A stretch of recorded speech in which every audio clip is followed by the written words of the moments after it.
Então seja bem-vindo a mais uma edição do Pontapé de Canto. Desta semana em que o Benfica foi o grande... Eu juro que o sorriso não tem nada a ver com o Benfica. Era uma outra história que o comentário estava aqui no Facebook. A jornada em que o Benfica saiu vencedor nos outros dois campos, além do próprio Estádio da Luz. O Benfica venceu o Guimarães por 2-0, o Sporting perdeu em Braga por 1-0 e o Porto perdeu no Restelo por 2-0. Isto parecia relato, 2-0. Já não dizia isto há muito tempo. António, é a primeira vez em que há um claro beneficiário em relação aos outros dois dos três grandes. Não sei se é a primeira vez. Neste campeonato. Acredito que já tenha acontecido neste campeonato, embora Nunca houve duas derrotas simultâneas então, dos fizeste o teu trabalho de casa a esse respeito. Se tivesse avisado, eu teria verificado isso, mas não tinha ideia de já ter acontecido noutras ocasiões. Bom, mas é evidente que houve um claro benefício do Benfica nesta jornada. Mas nada está a ganho, convém realçar isso. Sim, nem perdido. Consoante o ponto de vista, o teu é esse, o meu é o neutral. Mas aquilo que é preciso perceber é que o Benfica, neste momento, assume, de facto, o favoritismo na luta pelo título. Obviamente, se já tinha uma situação em que estava ligeiramente favorecido, porque a distância que tinha para o Futebol Clube do Porto seria suplantável caso o Benfica ganhasse a partida entre os dois, que vai jogar no Estádio da Luz, e isso é importante. Obviamente, a partir do momento em que já pode entrar nesse jogo, isto descontando o que pode vir a acontecer noutras jornadas, já pode entrar nesse jogo, pressupondo que ganha aos outros, a jogar pelo empate, mais favorecido estará, não é? Isso é uma evidência. Agora, não me parece que tenha o campeonato ganho o Benfica, nem pouco mais ou menos. Começar porque tem esse jogo com o Porto, que é um jogo complicado. É um jogo no qual o Porto consegue ganhar no Estádio da Luz. É um jogo no qual o Porto vai centrar todas as suas energias. E provavelmente com a carne toda no assador. Sim, se já tiver toda a gente recuperada. E por outro lado também porque o Benfica tem outros jogos complicados, a começar já agora pela deslocação a Setúbal. É preciso lembrar que o Benfica no ano passado perdeu em Setúbal. Sim, mas achas que este jogo em Setúbal é o mais difícil do Benfica ter? Além dos dois com pois tem o jogo com o Sporting também, não é? Que também é um jogo, o Benfica mesmo. Repare, eu quando disse que o Benfica pode entrar no jogo com o Porto a jogar pelo empate, é pressupondo que vai ganhar Alvalade. O que não é seguro também. O que não é de todo seguro. O Sporting pode estar fora e perdendo em Braga ficou mais longe, mas a derrota do Porto se calhar não permite outra vez que Jorge Jesus ponha o campeonato para trás das costas, porque se fores a ver, o Sporting ganhando todos os seus jogos fica apenas com um déficit de 3 pontos para o Benfica e presumindo que o Porto tem de ir jogar à Luz para ganhar, então esses 3 pontos poderão até vir a ser também eles anulados. Portanto, o Jesus não pode desligar do campeonato mais uma vez. Ele se esforça para o conseguir, mas estou a ser irónico, naturalmente, não se esforça coisa nenhuma antes que as pessoas apareçam aí nos comentários a dizer que isso acontece, não acontece. Mas a verdade é que, neste momento, eu se tivesse que dar se tivesse que atribuir percentagens na luta pelo título, acho que entre Benfica e Porto teremos 95% das hipóteses de chegar ao título e se calhar com o favoritismo do Benfica, com 55 Benfica e 40 Futebol Clube do Porto, sendo que os outros 5% se calhar ainda têm que ser divididos entre o Sporting e o Sporting Clube Braga, porque o Braga é preciso perceber, vem com 9 vitórias seguidas e a manter este ritmo se calhar vai acabar o campeonato a chegar só aos da frente, até porque de todos é o único que já não tem jogos com os outros 3.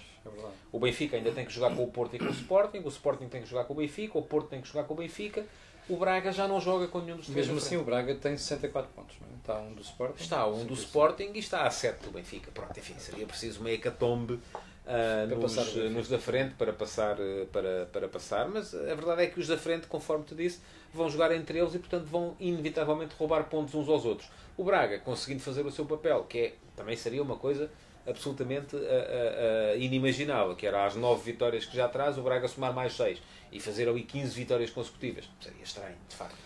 Não é uma coisa ao alcance de equipas que não sejam as 3 grandes, mas este Braga está muito forte. Mas, em todo o caso, a posição do Braga e a forma como está a jogar deixa em muito maus lençóis o Sporting, porque pode mesmo ficar ao terceiro lugar.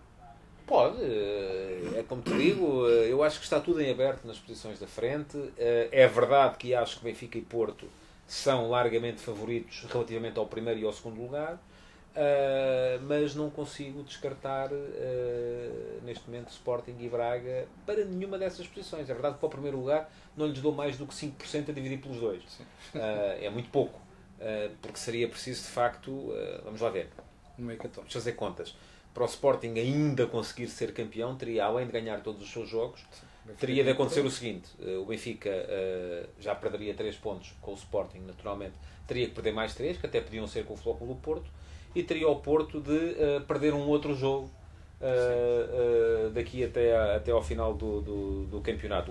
Mais 2 jogos, assim é que é, porque se ganhasse ao Benfica teria de perder mais 2 jogos. Não é fácil que isso venha a acontecer em 6 jornadas. O Porto perder 2 vezes. Sendo que nenhuma delas podia ser com o Benfica. Ou então, se ganhasse ao Benfica, teria o Benfica que perder, por exemplo, em Setúbal. Agora, enfim, são contas complicadas. Mas não podemos dizer que é impossível. Aquilo que podemos dizer é que se, eventualmente, o Sporting tivesse ganho em Braga, neste momento estaria outra vez dentro da luta pelo título, quando já o riscámos quando o Sporting perdeu com o Flóculo do Porto no Dragão. Sim, e quando o próprio Jorge Jesus, quando lhe perguntaram, quase que chegou a dizer o verbo e depois recuou, não é? Sim. Bom, António, vamos analisar jogo a jogo. O que é que aconteceu ao Sporting em Braga? Olha, o Sporting em Braga, aquilo que me pareceu foi uma equipa incapaz de mudar o seu plano de jogo e de dar um passo em frente a partir de determinada altura. Primeiro, é preciso perceber uma coisa. Do outro lado está uma equipa forte. Exatamente. E está a jogar muito bem, está a jogar muito bem, que está em crescendo, vem, conforme já disse, com uma série impressionante de vitórias consecutivas, que tem argumentos, e que, no entanto, o Sporting se terá deixado iludir por um início de jogo que pareceu demasiado fácil. O Sporting entrou em cima, teve 30-35 minutos de superioridade evidente perante o Sporting Braga. O Abel, no fim, o treinador do Braga, o Abel Ferreira, veio dizer que era estratégico, que tinha dado ao Sporting esse início de jogo. Se o Sporting tivesse marcado, o jogo tinha mudado. É verdade, o jogo tinha mudado. E o Sporting criou, não foram muitas, mas criou 1 ou 2 situações em que podia de facto ter marcado, e se calhar o base doce dos melhores dias teria feito ali 1 ou 2 golos, e o jogo ficaria muito complicado para o Braga, mesmo que o Braga quisesse depois fazer o tal crescendo no jogo que o Abel disse que era estratégico, e que a mim cheirou-me ao oportunismo. Parece-me que ele disse aquilo porque correu bem. Se não tivesse corrido, não teria dito. Pronto. Mas primeiro é preciso ter isso em conta. O Braga, bem no jogo. A partir do momento em que o Abel fez 2 alterações. Subiu um bocadinho a sua linha de pressão e passou a pedir, ou pelo menos voltou a pedir, porque não estava a ser feito, ao Ricardo Horta, o médio que estava a jogar pelo lado esquerdo, que aparecesse mais em terrenos interiores, porque a superioridade do Sporting estava a ser marcada a meio campo num 3 contra 2. O Sporting tinha ali Batalha, Breno Luís e Bruno Fernandes, e do lado do Braga só estavam o Vukcevic e o André Horta. Era pouco para conseguir enviar o jogo para o outro lado.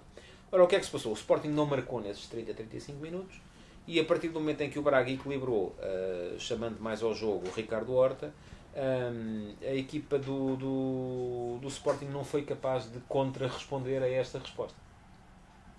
E isto tem a ver, das duas uma, ou com algum sentimento de incapacidade por parte do treinador, ou, mais uma vez, voltamos a bater na mesma tecla, com o facto do Sporting não ter jogadores diferentes, jogadores capazes de dar um safanão no jogo pela intensidade. Eu já lá vou à questão de ter jogadores diferentes, mas tu não achas que Jesus podia ter feito alguma coisa nessa altura? Ou uma substituição, ou até mexido na posição dos jogadores? Não creio, porque o Sporting aí estava numa posição de as equipas passaram a encaixar mais. Se fores a ver, ambas as equipas tinham no corredor, no mesmo corredor, médios ala que derivavam para dentro. O Sporting com o Gelson, abrindo o espaço às subidas do Piccini, e o Braga com o Ricardo Horta, abrindo o espaço às subidas do Sequeira. Do outro lado não, eram laterais mais posicionais. Embora o Coentrão subisse também bastante, subia menos o Marcelo Goiano, porque tinha o Gaio a fazer o corredor direito. Parece-me que a questão não estava ali em mudar pedras, em mudar pedras de posição, era mesmo em ter os jogadores capazes de dar ao jogo um ritmo diferente, uma intensidade diferente.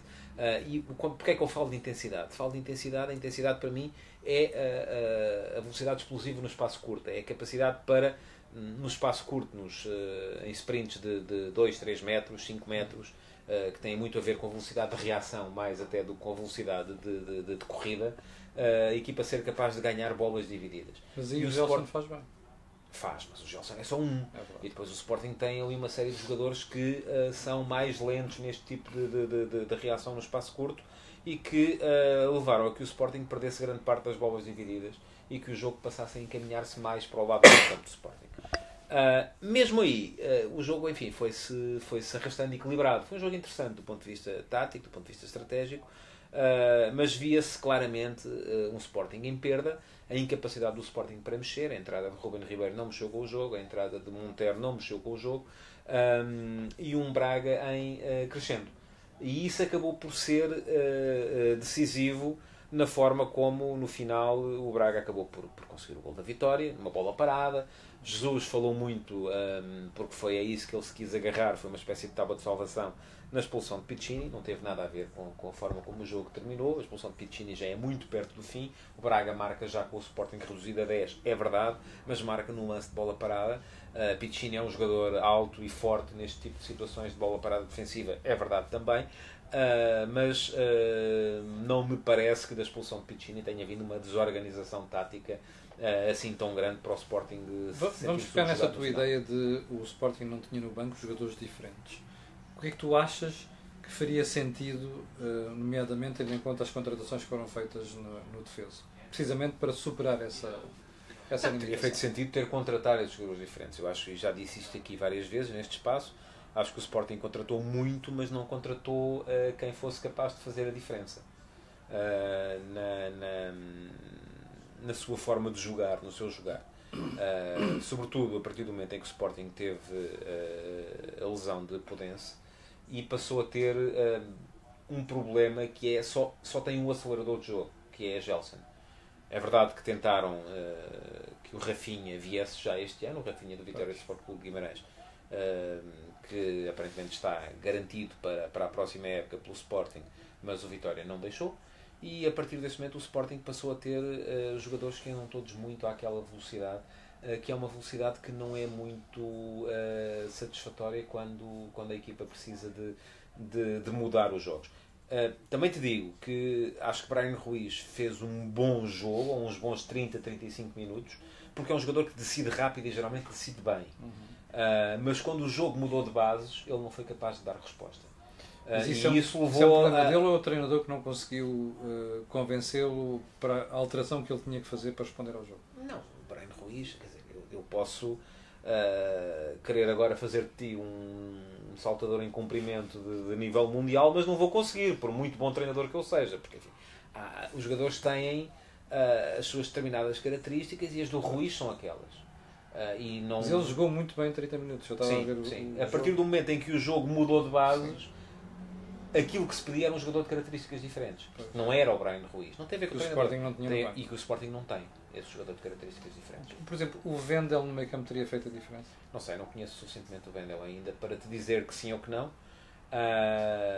Aliás, a entrada do Wendel naqueles últimos 2 minutos é uma das coisas que ficou por explicar, porque também creio que ninguém fez essa pergunta a Jorge Jesus, porque eu percebo a entrada de Ruben Ribeiro, sendo um jogador que não é um velocista, que não se impõe pela intensidade, é um jogador com um último passe bom, é um jogador bom na definição. Tentou colocar-se a bola na cabeça do Vasco. Certo, e podia ter resultado, não resultou, não deu.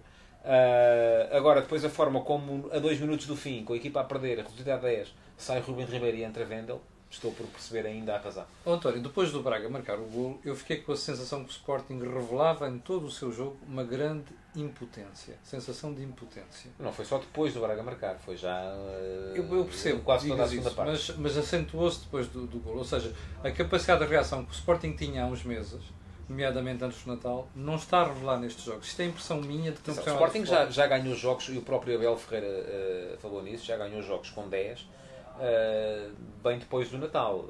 O que tem a ver aqui também é com o poder do adversário. Não é? Uma coisa é fazeres isso em Tondela, outra coisa é fazeres isso contra o Sporting Braga, que é uma equipa mais forte, com jogadores mais experientes, que tem outro poderio no balanço global do futebol português. Como é que tu interpretas essa subida tão impressionante do Braga nos últimos 9 jogos?